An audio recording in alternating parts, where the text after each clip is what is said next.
Welcome back, physics enthusiasts. I'm Swati. In this video, let's do some MCQ on electromagnetic wave. Last videos में अपन ने optics and modern physics complete करी थी. अब मैं पीछे से स्टार्ट कर रही हूँ. That is electromagnetic wave and AC and induction and everything. So let's begin with that.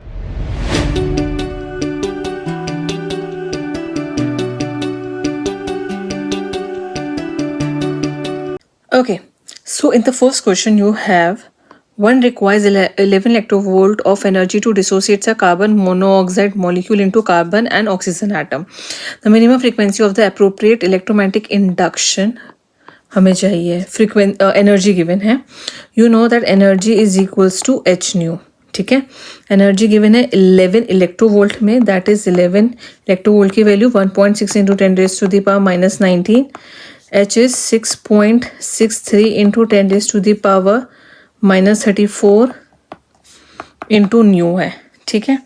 अब इसको सॉल्व करोगे तो ये 11 इंटू 1.6 अपॉन 6.60 समथिंग होगा into 10 raise to the power minus 19 और प्लस का 34. ठीक है. तो ये ऑलमोस्ट न्यू जो है वो 10 रेज टू द पावर कितना आ गया 15. अब जो प्लस 15 है वो हमें देखना है. तो जो यूवी रीजन होता है वो 10 रेज टू द पावर 15 से 10 रेज टू द पावर 16 में जाएगा.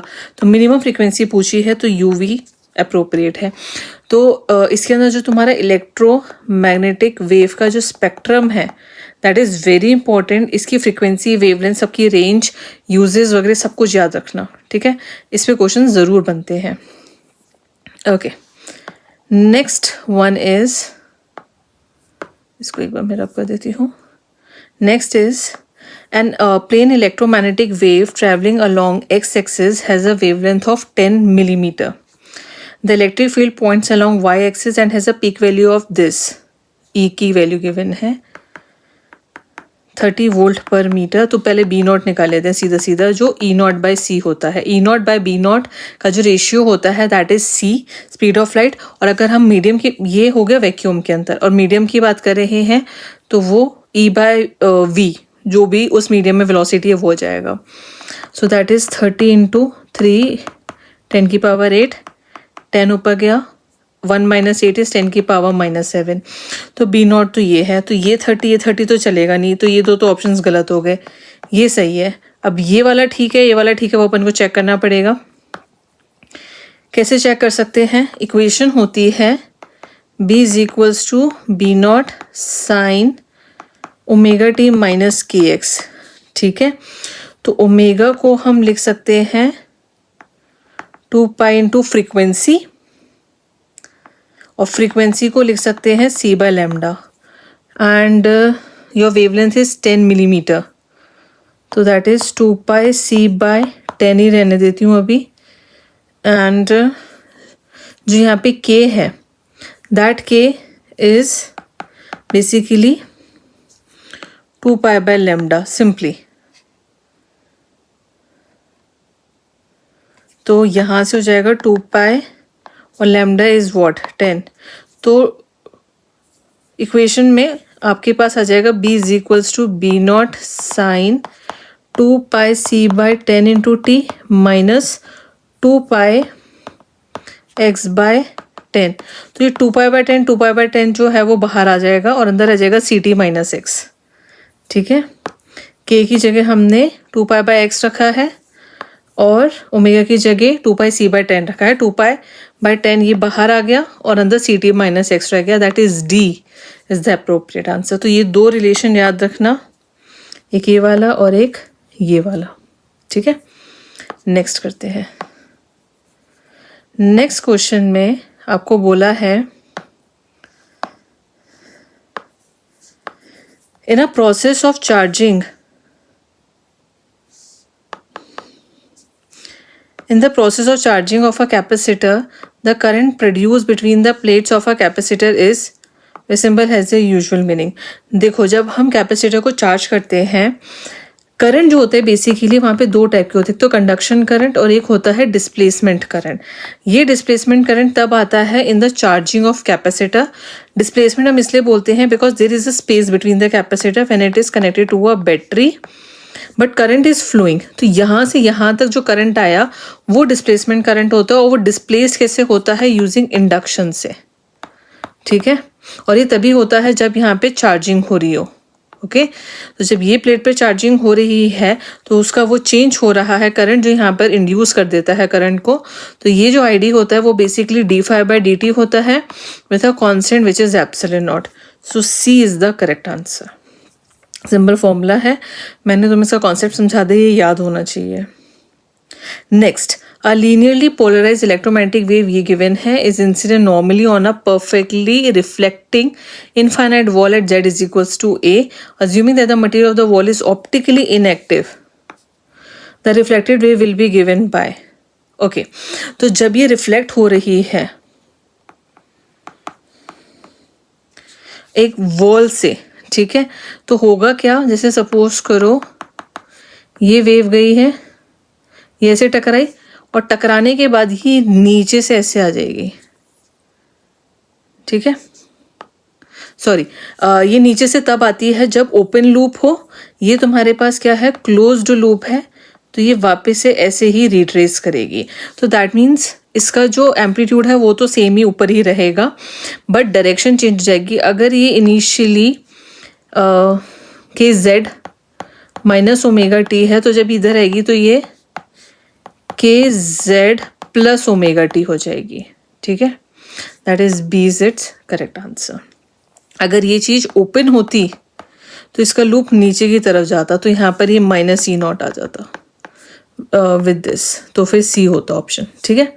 सो in the next question you have an electromagnetic wave of frequency 3 megahertz passes from vacuum into a dielectric medium with relative permittivity this। तो पहली चीज कि जब ये vacuum से डायलैक्ट्रिक के अंदर जा रही है तो फ्रीक्वेंसी तो रहेगी सेम, ठीक है। और जो लैम्डा होता है वो डिक्रीज होता है, ध्यान रखना हमेशा, लैम्डा भी डिक्रीज होता है और वेलोसिटी भी डिक्रीज होती है। तो frequency remain unchanged, frequency remain unchange, frequency unchange, तो बी वाला ऑप्शन तो नहीं हो सकता। And wavelength is doubled and wavelength is unchange, तो ये भी wavelength is halved, wavelength is doubled and wavelength remain unchange, तो वेवलेंथ रिमेन अनचेंज वाला भी गलत है। तो बेसिकली तुम्हारे पास बी और डी तो गलत है, ठीक है। अभी हाफ हो रही है, डबल हो रही है, वो हमें देखना है। वैसे जनरली क्या होता है, वेवलेंथ कम ही होती है जब अपन दूसरे में जाते हैं, because lambda is inversely proportional to dielectric constant of velocity भी इन्वर्सली होती है, तो डिक्रीज होती है, तो होगी तो हाफ ही। बट स्टिल एक बार अपन इसका मेथड समझ लेते हैं कि कैसे हाफ हो रही है। नहीं समझना, जो सी होता है वो होता है 1 में एप्सिलॉन नॉट और म्यू नॉट। अब वेलोसिटी निकालनी है किसी भी मीडियम में, तो मुझे उसके वाले मीडियम रखना पड़ेगा, this medium and mu naught medium and epsilon medium. और जो इसका रिलेशन होता है वो होता है म्यू आर, जो है रिलेटिव परमिटिविटी, वो रेशियो होता है किसका, मीडियम वाले का अपॉन एब्सोल्यूट वाले का। तो मीडियम का निकालना है तो epsilon not into epsilon r कर दो, तो यहाँ पर similarly mu not into mu r, epsilon not into epsilon r हो जाएगा। अब यहाँ पे 1 में under root of mu not epsilon not और म्यू आर एप्सिलॉन आर रखो, ये जो टर्म है ये सी हो गया और रह गया अंडर रूट में mu r epsilon r. Mu r में कोई चेंज नहीं हुआ, एप्सिलॉन आर 4 है, तो हम इसको लिख सकते हैं सी, ये 1 मान लो, ये 4 मान लो, 4 इंटू 1 इज 4, तो c/2 आ गया, ठीक है। तो वेलोसिटी जो आ रही है मीडियम की, that comes out to be c/2, ठीक है। अब लैम्डा को समझो, लैम्डा का वैसे तो डायरेक्ट रिलेशन होता है, या तुम ऐसे भी समझ सकते हो जैसे new is equals to c/λ होता है, ठीक है। तो लैम्डा इज इक्वल्स टू क्या हो जाएगा, c/न्यू वैक्यूम के अंदर, और मीडियम के अंदर हो जाएगा वेलोसिटी इन मीडियम अपॉन में न्यू, न्यू न्यू सेम है, तो lambda in medium upon lambda in vacuum is equals to velocity in medium upon c, nu same है, कट जाएगा, न्यू एम आया था c/2, तो ये हुआ c/2 सी, सी से सी कैंसिल हुआ, तो lambda m by lambda vacuum जो होगा वो लैम्डा वैक्यूम इज 1/2 2 टाइम्स, ठीक है। तो लैम्डा इन मीडियम जो है वो हाफ हो जाएगा वैक्यूम से, तो इट इज़ हाफ, ठीक है। You can pause and you can check, अगर सब्जेक्टिव लॉन्ग टाइप में है तो तुम इसको पूरा दिखा सकते हो इसकी वर्किंग, ठीक है। तो तुम्हारा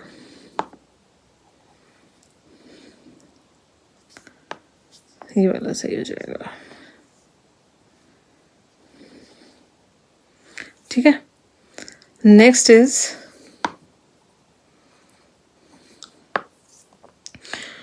an electromagnetic wave radiates outward from a dipole antenna. If E naught is the amplitude of its electric field vector, तो ये कैसे हो रहा है, ध्यान से समझने वाला क्वेश्चन। अगर ये एंटीना से जा रहा है तो ये स्फेरिकली आउटवर्ड जाएगा, ठीक है। स्फेरिकली आउटवर्ड जाने का मतलब है कि जो इंटेंसिटी होगी इसकी, दैट इज पावर पर यूनिट एरिया, ठीक है, जितनी वो रेडिएट कर रहा है तो वो प्रोपोर्शनल हो जाएगी एरिया के, दैट इज 1/4πr² के। हम ये मान रहे हैं कि ये जो आर बोला है बेसिकली वो डिस्टेंस है, एनर्जी जहाँ से जा रही है एंटीना से जिस पॉइंट तक जा रही है, ठीक है। So I is inversely proportional to r² आ गया। अगर हम इलेक्ट्रिक फील्ड की बात करें, ठीक है, तो ध्यान समझना, जो तुम्हारी एनर्जी डेंसिटी होती है U, वो होती है 1/2ε0E², ठीक है। एंड इंटेंसिटी होती है तुम्हारे पास energy per unit area per unit time. अगर मैं ऊपर C और नीचे C से मल्टीप्लाई कर दूं तो ये क्या बना, एनर्जी, ये एरिया है, ये डिस्टेंस है, area into distance is volume, तो ये तुम्हारे पास एनर्जी डेंसिटी ही बनी, ठीक है, विच इज़ दिस। तो इंटेंसिटी जो है वो बेसिकली प्रोपोर्शनल होगी E नॉट के स्क्वायर के। ये इसके प्रोपोर्शनल, इसके प्रोपोर्शनल, दोनों को कंबाइन करेंगे तो E जो है E नॉट वो 1/r के इन्वर्सली प्रोपोर्शनल हो जाएगा, ठीक है। तो that means C would be the correct option, okay.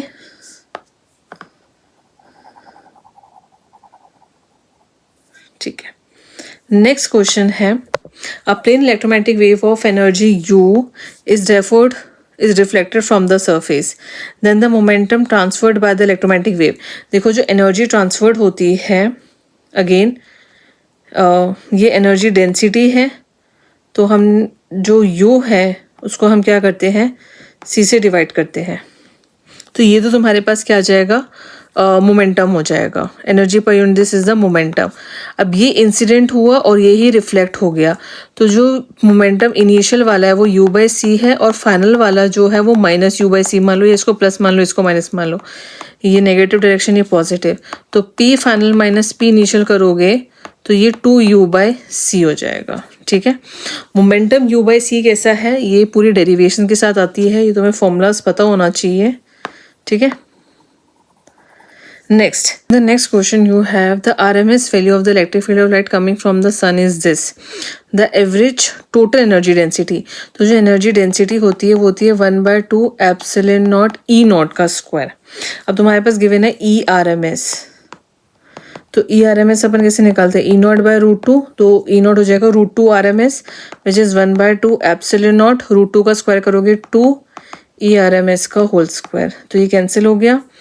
बस अब वैल्यूज डालनी है, तो E नॉट हो जाएगा 8.85 इंटू 10⁻⁻34, सॉरी -12, और E RMS से 720 है, तो 720 इंटू 720 हो जाएगा, 720 इंटू 720, सो 72 इंटू 72 कर लो, 2 2 4, 2 7 14, 7 2 14, 7 7 49 और 150 which is 4815, and then you have to multiply this by 8.85 से, तो 5184 को 885 से, 5 4 ज़ा 20, 2 पर 5 8 ज़ा 40, 42, 4 ऊपर 5 1 ज़ा 5, 4 9, 5 5 ज़ा 25, एंड 8 4 ज़ा 32, 3 ऊपर 8 8 ज़ा 64, 64 प्लस 3 67, 6 ऊपर 8 1 ज़ा 8 प्लस 6 कितना, हाँ वही 14, एंड देन 8 5 40 और 141, 27414। तो थोड़ा सा इसको कंफ्यूजन ना हो, उसको मैं नीचे लिख रही हूँ। ऐसी गंदी कैलकुलेशन मत करना जिससे कि तुम्हें ही समझ में ना आए और सिली मिस्टेक कर बैठो। 414, so this comes to be 0, 2 plus 2 4, and this is 18 1 17 1 4 5 6 7 8 4 1 5। तो कुछ 4 5 8 रिलेटेड कुछ चीज़ है, ए है, ठीक है। बाकी 10 जो है वो हो जाएगा उसमें। So this is just calculation, ठीक है, पार्ट है। And don't worry about the calculation part, you must know, तो कर लोगे तुम लोग, ठीक है। सो नेक्स्ट इज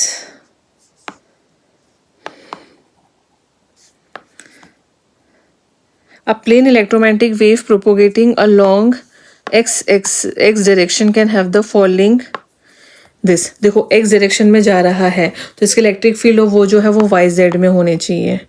तो x y नहीं, y और z आ रहा है, ये हो सकता है। x y नहीं, z और y आ रहा है, ये भी आ सकता है। तो b एंड d दोनों पॉसिबल ऑप्शंस हैं, ठीक है। Next, electromagnetic wave use as a diagnostic tool. Diagnostic में अल्ट्रासोनिक नहीं, अल्ट्रासोनिक वेव्स होती भी नहीं है। अल्ट्रावायलेट रेज नहीं काम आती, इंफ्रारेड रेडिएशन भी नहीं आती, एक्स रेज आती है, ठीक है। Welders we special glasses to protect his eyes mostly from the harmful effect of UV rays. ये सब यूजेस वगैरह सब पता होना चाहिए तुम्हें, ठीक है। डिस्प्लेसमेंट करंट एग्जिस्ट जब चार्जिंग हो रही हो। Electric field is changing, electric field is not changing. Electric field is changing क्योंकि चार्जिंग के टाइम में इलेक्ट्रिक फील्ड बदल रही होती है, बिकॉज जो एनर्जी स्टोर्ड होती है कैपेसिटर के बीच में वो एक इलेक्ट्रिक पोटेंशियल एनर्जी के फॉर्म में स्टोर्ड होती है। During the propagation of electromagnetic wave in a medium, electric energy density is doubled of the magnetic energy density। नहीं, दोनों सेम होती है। electric energy density is half, no, electric energy density is equal to the magnetic energy density। so yes, दोनों equal ही होती हैं and इसलिए इनका ratio भी 1:1 रहता है। so this is much MCQs थोड़े से थे। इसके अंदर आई थिंक कुछ प्रॉब्लम होगी। मेरे पास एक PDF इसका जो है वो मिस आउट हो गया। सो बट ठीक है, मैं इतने क्वेश्चंस तो मैंने समझा दिए हैं। अगर हुआ तो I will bring up with part 2 video of electromagnetic waves, ठीक है, जिसमें थोड़ा सा और क्वेश्चंस कर लेंगे if I get that PDF। And so thank you for watching this video. और नेक्स्ट वीडियो जो है वो अपन इसी पे करेंगे। सो आई एम ऑल्सो प्लानिंग कि कुछ डेरिवेशन पर काम किया जाए। So on Thursday I will come up with 2 videos, one जो भी इंपॉर्टेंट डेरिवेशंस वगैरह हैं उसके एक्सप्लेनेशन के साथ, and second is MCQ on AC। So do like and subscribe and stay tuned with me for more such videos.